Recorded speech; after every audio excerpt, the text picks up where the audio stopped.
नमस्कार विद्यार्थी मित्रों, गद्य बार एक नई शुरुआत। अगले वीडियोस में हम आधे पाठ का सार समझ चुके हैं। अब हम आगे देखें।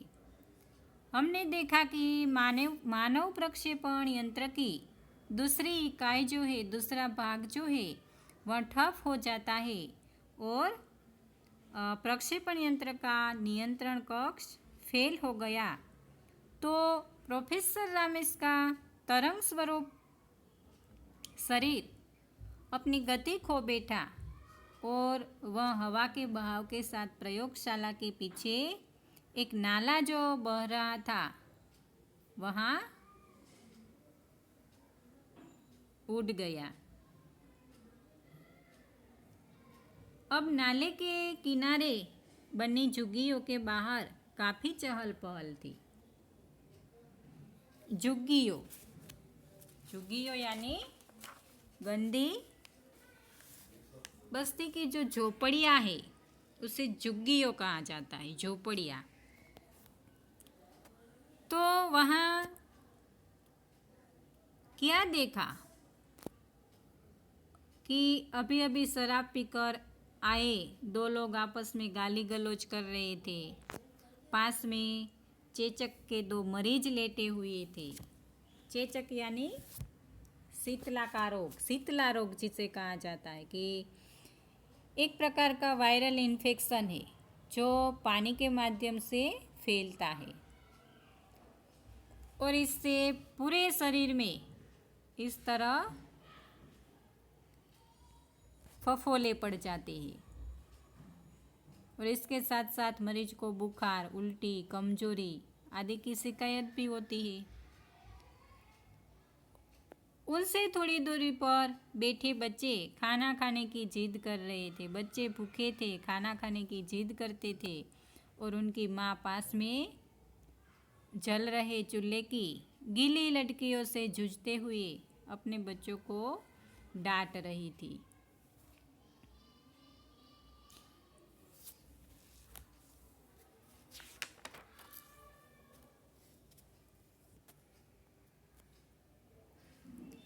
उधर माधवन की दशा भी देखने लायक थी। उसका दिमाग काम नहीं कर रहा था। कभी वह फायर ब्रिगेड वालों को फ़ोन कर रहा था, कभी बिजली के मिस्त्री को, तो कभी अपने आप से बातें करने लग रहा था। उस उपक्रमों में 15 मिनट का समय कब व्यतीत हो गया यह पता ही न चला। यहाँ माधवन की दशा खराब थी क्योंकि एक तरफ पावर सप्लाई बॉक्स से धुआं उठ रहा था तो उसे चिंता होने लगी। उसे समझ में नहीं आया कि मैं क्या करूं। फिर उसने क्या किया कि उसके दिमाग में सहसा एक विचार आता है और वो प्रक्षेपण यंत्र के स्विच को पावर बॉक्स से निकाला और सीधे बिजली के स्विच से जोड़ दिया। क्या किया?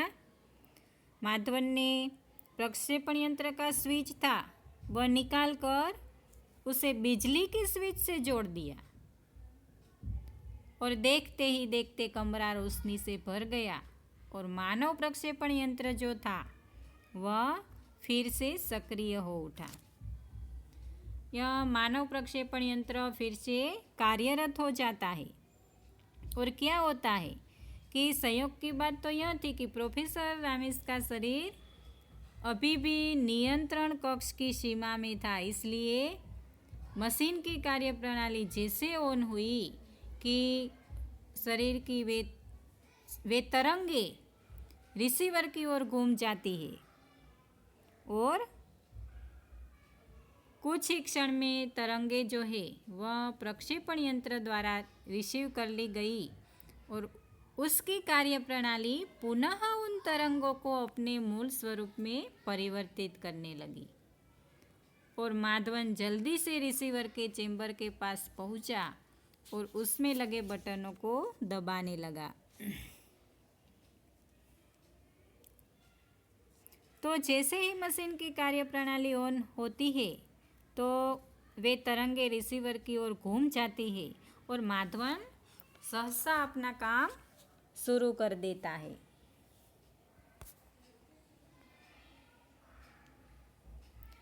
चंद क्षणों के अंतराल के पश्चात रिसीवर ने सारी प्रक्रियाएं सफलतापूर्वक संपन्न कर लेने का संकेत दिया। उसी प्रकार उसी क्षण रिसीवर के चेंबर में हलचल हुई और प्रोफेसर रामिस बाहर आ गए। तो यहाँ थोड़ी देर के बाद रिसीवर चेंबर में हलचल होती है और प्रोफेसर रामिस बाहर आते हैं, पर कुछ ही क्षण में वे अचेत हो जाते हैं। माधवन अपनी उत्तेजना को संभाल नहीं सकता। वह प्रोफेसर के पास पहुंच जाता है और उन्हें अपने बाहों में भींच लेता है, लेकिन प्रोफेसर का शरीर तो अचेत था और माधवन ने प्रोफेसर को बगल के कमरे में लिटा दिया और बिना समय गवाए डॉक्टर को बुलाने के लिए फ़ोन मिलाने लगा। डॉक्टर आते ही प्रोफेसर का चेकअप करते हैं और उसे इंजेक्शन लगाते हैं और दिशा निर्देश देकर डॉक्टर चले जाते हैं। आधा घंटा हो गया और प्रोफेसर रामिस को होश आया।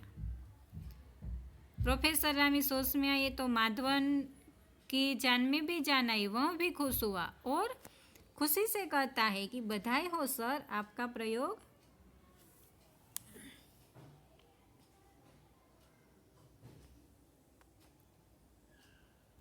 प्रोफेसर रामिस के मस्तिष्क में काफ़ी उथल पुथल मची हुई थी।